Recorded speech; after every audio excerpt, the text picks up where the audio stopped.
বাস করেন। শ্রীমদ্ ভাগবতে বলছে, ভগবান নিজ মুখে বলছেন, সাধব হৃদয়ম মহিম সাধুনাম হৃদয়ন্তহম মদন্তে যো জানান্তি ন হম তেব্য মন অবপি। ভক্তেরা আমার হৃদয়ে বাস করে আর আমি সকল ভক্তের হৃদয়ে বাস করি। ভক্তেরা আমার হৃদয়ে সর্বদাই বাস করেন এবং আমিও সর্বক্ষণ তাদের হৃদয়ে বিরাজমান। হরি হরি। ভক্ত যেখানে ভগবান সেখানে, আর ভগবান যেখানে ভক্ত সেখানে। তাই আজ এই স্থান হলো মধুময় বৃন্দাবন ধাম। ভক্তের সকল ভক্ত উপস্থিত হয়েছে। তাই ভগবান প্রাণ গোবিন্দ শ্রীমতী রাধা রানীকে নিয়ে আনন্দে নৃত্য করছেন। হরিবল। তো ভগবান কৃষ্ণচন্দ্র এই কথা বলছেন ভাগবতে, আমাকে ছাড়া ভক্ত আর কিছুই জানেন না, আর আমিও তাই ভক্তকে কখনোই ভুলতে পারি না। হরি হরি। ভগবান নিজ মুখে বলছেন, আমাকে ছাড়া ভক্ত যেমন তাকিতে পারে না, আমিও ভক্তকে ছাড়া তাকিতে পারি না। আমার শুদ্ধ ভক্তের সঙ্গে আমার সম্পর্ক অত্যন্ত নিগুড় সম্পর্ক। হরি বল। পূর্ণজ্ঞানী শুদ্ধ ভক্তেরা কখনোই পারমার্থিক সান্নিধ্য থেকে বিচ্ছিন্ন নন, তাই তারা আমার অত্যন্ত অতীব প্রিয় ভক্ত। বৃন্দাবন বিহারী লাল কি জয়। ভগবান বৃন্দাবন বিহারী লালের এই কথা যে ভক্ত ছাড়া আমি থাকি না, আর সকল ভক্তগণ আমারই হৃদয়ে বিশ্রাম করে, আর আমিও সকল ভক্তের হৃদয়ে বিশ্রাম করি। অর্থাৎ ভক্তই আমার মাতা পিতা, ভক্তই আমার প্রাণ, ভক্তের হৃদয়ে আমার শত। জ্ঞান বিজ্ঞান যোগ।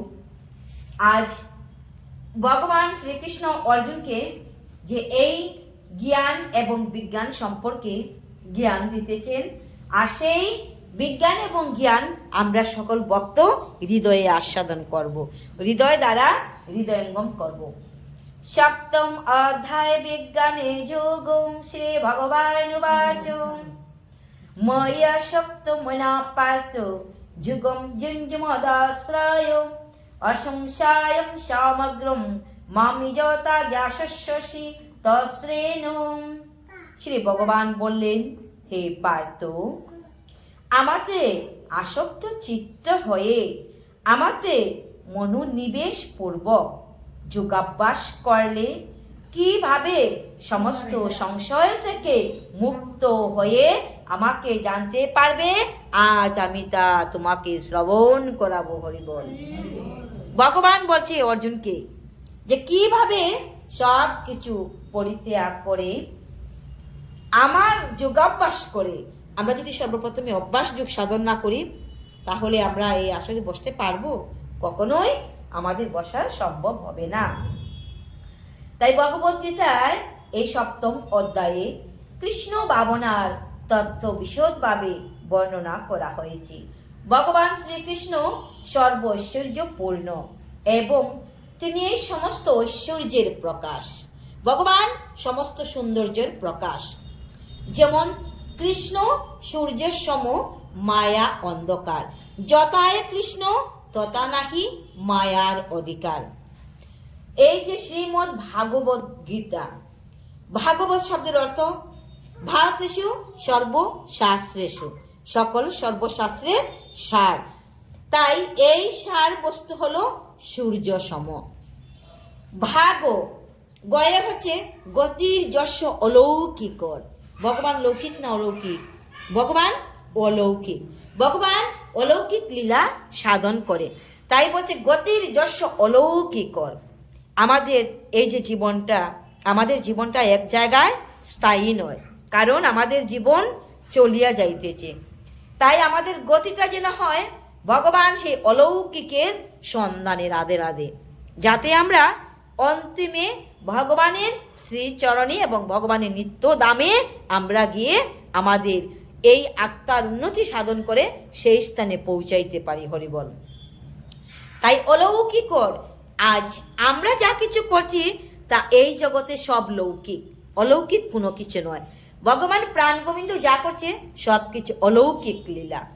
ভগবান শ্রী বৃন্দাবনে গুষ্ঠমাটে ধেনুর আকারই হোক, আর বকাসুর অগাসুর ইত্যাদি অসুরদেরকে বধ করাই হোক না কেন, কংসের মতো দুরাচারীকে বধ করাই হোক না কেন, সব কিছু হচ্ছে অলৌকিক। ভগবান লৌকিক কিছু করেন না। তাই আমাদের জীবনটাকেও এই চিন্ময় জগতে যাওয়ার জন্য অলৌকিকের সন্ধানে আমরা তৈরি হতে হবে। হরিবল। যাতে ভগবানের মতো অলৌকিক, ভগবান হচ্ছে আমাদের পিতা, আর সেই পিতার সন্তান হচ্ছি আমরা সকল ভক্তবৃন্দগণ। যাহাতে পিতার কাছে আমরা অন্তিম সময়ে ফিরে যেতে পারি, এই অলৌকিকের রাস্তায় যাতে আমরা পথিক হয়ে আমরা চলিতে পারি, এটাই হচ্ছে গ শব্দের অর্থ। ভাগবত বয়া হচ্ছে বরিষ্ঠায় ও সর্বশাস্ত্রেষু, সর্বশ্রেষ্ঠ এই ধর্মগ্রন্থ। আর তয়া হচ্ছে ত শব্দের অর্থে বোঝায় তরণী। তরণী শব্দের অর্থ হলো নৌকা। এই গীতারূপ তরণীর আশ্রয় যদি কোনো ভক্তগণ আশ্রয় গ্রহণ করে, তাহলে ভগবান প্রাণ গোবিন্দ সেই ভক্তদেরকে অনায়াসে উদ্ধার করিয়ে নে। হরি হরি বল। গীতা গভীর ঈশ্বর তত্ত্ব কথা, তারই নাম গীতা। আর এই গীতায় আমাদেরকে কি বোঝায়? ত্যাগের পথে দিকে অগ্রসর করে নিয়ে যায়। আমরা যত বেশি গীতা গীতা এই মুখে উচ্চারণ করব, তত বেশি আমরা ত্যাগের পথে অগ্রসর হতে পারবো। প্রেম সে কহ ভগবত গীতা কি, শ্রীমদ ভগবত গীতা কি। এই গীতা আমাদেরকে কি করে? ত্যাগের পথে অগ্রসর করিয়ে নেয়। হরি বল। জীবের স্বরূপ হচ্ছে তার চিন্ময় আত্মা, এবং বিভিন্ন যোগ সাধনার মাধ্যমে প্রাপ্ত আত্ম উপলব্ধির ফলে সে চিন্ময় স্তরে ধীরে ধীরে উত্তীর্ণ হতে পারে। হরি বল। এর অর্থটা হলো যে যোগ সাধনার মাধ্যমে অভ্যাস যোগ সাধন করি, আর যা কিছু করি না কেন সেটা হচ্ছে আমাদের অভ্যাস। অভ্যাস যদি আমরা করি, মানুষ হলো অভ্যাসের দাস। তাই ভগবান বলছে এখানে যে আমরা হচ্ছে ভগবানের, জীবের স্বরূপ হচ্ছে তার চিন্ময়। ভগবান আমাদের হৃদয়ে যে চিন্ময় রূপে তিনি আছেন, আর আমরা হলাম সকল ভক্ত ভগবানের শ্রীচরণের দাস। তাই মনকে সর্বতভাবে ভগবান শ্রীকৃষ্ণের ভাবনায় নিযুক্ত করা এবং সর্বতভাবে কৃষ্ণ ভাবনাময় হওয়াই সর্বপ্রকার যুগ সাধনার মধ্যে সর্বশ্রেষ্ঠ পন্থা। হরি হরি বল। জ্ঞানম তে অহং স বিজ্ঞানম এদম বক্ষ্যামি অশেষত যত জ্ঞাতত্ব নো ইহ বহু অন্যত জ্ঞাতব্যম অবশিষ্যতে। আমি এখন তোমাকে বিজ্ঞান সমন্বিত এই জ্ঞানের কথা সম্পূর্ণরূপে বলবো, যা জানা হলে জানবার আর কিছুই অবশিষ্ট থাকে না। হলে বল। যা জানলে হে অর্জুন, এই জগতে জানার আর অবশিষ্ট থাকে না। তাহলে অর্জুনের কি জানা ছিল না? অর্জুনের কি সেই জ্ঞান ছিল না? অবশ্যই ছিল। আমাদের মতো জীবদেরকে শিক্ষা দেওয়ার জন্য অর্জুন প্রশ্ন করেছেন, আর ভগবান সচ্চিদানন্দ গণশ্যাম অর্জুনের সেই প্রশ্নের উত্তর প্রদান করেছেন। হরিবল। মনুষ্যায়নম সহস্রেষু কশ্চিৎ যজতি সিদ্ধয়ে যততাম অপি সিদ্ধানাম কশ্চিৎ মাম বেতি তত্ত্বঃ। হাজার হাজার মানুষের মধ্যে কদাচিৎ কোনো একজন সিদ্ধি লাভের জন্য যত্ন করেন, আর সেই প্রকার যত্নশীল সিদ্ধদের মধ্যে কদাচিৎ কেউ আমাকে তত্ত্বগতভাবে অবগত হন। হরিবল হরিবল। হাজার হাজার লোকের মধ্যে ভগবান একজন। ভগবানকে ভালোবেসে শ্রদ্ধা ভক্তি সহকারে ভগবানের সেবা করেন। আমি জল, অগ্নি, বায়ু, আকাশ, মন, বুদ্ধি ও অহংকার, এই অষ্টবিধ উপাদানের দ্বারা আমার ভিন্ন প্রকৃতি তথা জড় প্রকৃতি গঠিত হয়েছে। ভগবত তত্ত্ববিজ্ঞান ভগবানের স্বরূপ এবং তার বিভিন্ন শক্তির তত্ত্ব বিশ্লেষণ করে ভৌতিক শক্তিকে প্রকৃতি বা ভগবানের বিভিন্ন পুরুষাবতারের শক্তি বলা হয়। সেই সম্বন্ধে শাশ্বত তন্ত্রে এই সৃষ্টির নিমিত্তে ভগবান শ্রীকৃষ্ণ কিভাবে সৃষ্টি করবেন, তো প্রথমত হলো যে তিনি তিন রূপে, ভগবান শ্রীকৃষ্ণ তিন রূপে বিভক্ত হয়েছেন সাংস প্রকাশ। প্রথমজন হলেন মহাবিষ্ণু, মহাতত্ত্ব নামে সমগ্র ভৌতিক শক্তির সৃজন করেন। প্রথম জন। আর দ্বিতীয় জন গর্ভোদকশায়ী বিষ্ণু, সমস্ত ব্রহ্মাণ্ডের মধ্যে নানাবিধ সৃষ্টি করবার জন্য। আর তৃতীয় জন হলেন ক্ষীরোদকশায়ী বিষ্ণু, পরমাত্মা রূপে সমস্ত বিশ্ব ব্রহ্মাণ্ডে পরিব্যাপ্ত হন। যিনি ক্ষীরোদকশায়ী বিষ্ণু, সেই কি হলো ক্ষীরোদশায়ী বিষ্ণু। তো বিশ্ব ব্রহ্মাণ্ডে তিনি পরিব্যাপ্ত, তিনি সমস্ত বিশ্ব জুড়িয়া আছেন। এমনকি তিনি পরমাণুর মধ্যে বিরাজমান করেন। এই তিন বিষ্ণু তত্ত্ব সম্বন্ধে যিনি অবগত, তিনি এই জড় জগতের বন্ধন থেকে মুক্তি লাভের যোগ্য। হরি হরি বল। এই জগতে জড় প্রকৃতির প্রধান 8টি রূপে অভিব্যক্ত হয়। সেগুলির মধ্যে প্রথম হলো 5টি।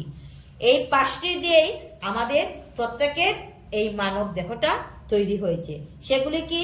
মাটি, জল, অগ্নি, বায়ু, আকাশ। এই আকাশকে বলা হয় পঞ্চমহাভূত বা স্থূল সৃষ্টি। হরিবল। এই পঞ্চমহাভূত দিয়ে আমাদের প্রত্যেকের এই মানব দেহখানা তৈরি হয়েছে। আর তার মধ্যে 5টি ইন্দ্রিয়, জ্ঞানেন্দ্রিয় নিহিত এবং 5টি কর্ম ইন্দ্রিয় নিহিত। এইগুলির মধ্যে আবার রয়েছে মন, বুদ্ধি, অহংকারকে জড়বাদীরা উপেক্ষা করে সবকিছুর পরামর্শ শ্রীকৃষ্ণকে না জানার ফলে মনোধর্মের বিষয়ে চর্চারত দার্শনিকদের জ্ঞানও সম্পূর্ণ নয়। আমি ও আমার এই মিথ্যা অহংকার জড় অস্তিত্বের মূল কারণ। হরিবল। আমরা কখনো আমার না বলে পারি? কখনো না বলে পারি না। আমি, কিন্তু আমি বলতে কে? এখানে আমি বলতে একটি সত্তা, যিনি আত্মা। সেই জীবাত্মাই হলো আমি, আর বাকি হলো আমার জড় দেহ, বাকি হলো জড় দেহ। এই নিকৃষ্ট প্রকৃতি ছাড়া আমার আরো একটি উৎকৃষ্ট প্রকৃতি রয়েছে। সেই প্রকৃতি চৈতন্য স্বরূপা অজীবভূতা। সেই শক্তি থেকে সমস্ত জীব নিঃসৃত হয়ে এই জড় জগৎকে ধারণ করে আছে। হে শাশ্বত পরমেশ্বর, দেহধারী জীব যদি তোমার মতোই শাশ্বত ও সর্বব্যাপক হতো, তাহলে তারা কখনোই তোমার নিয়ন্ত্রণাধীন হতো না। হরিবল। দেহধারী জীব যদি ভগবানের কিছু পেয়ে যেত, তাহলে আমরা ভগবানকে মানতাম? কখনোই আমরা ভগবানকে মানতাম না। এই কথাই বলছে, কখনোই তারা তোমার নিয়ন্ত্রণাধীন হতো না। ভগবান চালায় বলে তো আমরা চলি, আর ভগবান বলায় বলে তো বলি। যদি আমাদের ক্ষমতা থাকতো, তাহলে আমরা ভগবানকে মানতাম না।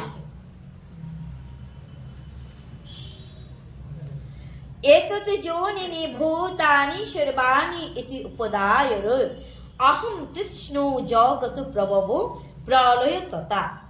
আমার এই উভয় প্রকৃতি থেকে জড় ও চেতন সবকিছু উৎপন্ন হয়েছে। অতএব নিশ্চিতভাবে জ্ঞাত হও যে আমি সমস্ত জগতের উৎপত্তি ও সমস্ত কিছু প্রলয়ের মূল কারণ। হরিবল। হে অর্জুন, তুমি জানো যে আমার চেতন শক্তি উৎপন্ন হয়েছে এই প্রকৃতি থেকে। অতএব আমি সমস্ত জগৎ সৃষ্টি করি এবং আমি সমস্ত জগতের প্রলয়ের মূল কারণ। 7 নম্বর শ্লোক। মত্ত পরেল তৈরমিনো অন্যত কিঞ্চিত অস্তি ধনঞ্জয় মই সর্বমিদম প্রতম সূত্রে মণিগণাহা ইব। হে ধনঞ্জয়, আমার থেকে শ্রেষ্ঠ আর কেহ নেই। হরিবল। ব্রহ্ম সংহিতাতে বলা হয়েছে পরমেশ্বর ভগবানের সবিশেষ তত্ত্ব সম্পর্কে। ব্রহ্ম সংহিতা বলা হয়েছে ঈশ্বর পরম কৃষ্ণ সচ্চিদানন্দ বিগ্রহ, অর্থাৎ পরম তত্ত্ব, পরম পুরুষ ভগবান হচ্ছেন শ্রীকৃষ্ণ। তিনি সমস্ত আনন্দের উৎস। সচ্চিদানন্দ, সৎ চিৎ আনন্দ। যার নাম নিলে এই চিত্তে আনন্দ উৎপন্ন হয়। হরিবল। সচ্চিদানন্দময় গণস্বামী কি। পরমেশ্বর ভগবান সবিশেষ সম্বন্ধে ব্রহ্ম সংহিতাতে বলা হয়েছে ঈশ্বর পরম কৃষ্ণ সচ্চিদানন্দ বিগ্রহ অনাদিরাদে প্রাণ গোবিন্দ সর্ব কারণ কারণম। যাহার আশীর্বাদে বাই এবব তরিয়ে যায়, সে সচ্চিদানন্দময় গণশ্যাম তিনি কি করেছেন? তিনি আমাদের চক্ষুর উন্মেষ ঘটিয়েছেন। চক্ষুদান দিল যে জন্মে জন্মে গুরু সেই। মাতৃ মন্দিরে 7ম মাসে তিনি চেতন মন্ত্র দান করে এই চক্ষুর উন্মেষ ঘটেছেন। অজ্ঞান তিমিরান্ধস্য, আমরা যে বলি না অজ্ঞান তিমিরান্ধস্য, আমরা যখন গভীরতম অন্ধকারে ছিলাম, মায়ের জঠরের মন্দিরটা হলো অন্ধকারে আচ্ছন্ন, আর সেই অন্ধকারে যখন আমরা ছিলাম, প্রাণ গোবিন্দ সেই অন্ধকারে তিনি কি করেছেন, তিনি আমাদের চক্ষু উন্মিলিত করে দিয়েছেন জ্ঞানঞ্জন শলাকা দিয়ে। আর সেই এই কথা বলছে ব্রহ্ম সংহিতায়। রাশহ অহম অপশ কৌন্তেয় প্রভা অস্মি শশী সূর্যয়। হে কৌন্তেয়, আমি জলের মধ্যে রস, চন্দ্র ও সূর্যের প্রভা, সর্ববেদের প্রণব, আকাশের শব্দ এবং মানুষের পৌরুষত্ব। হরি বল হরি বল।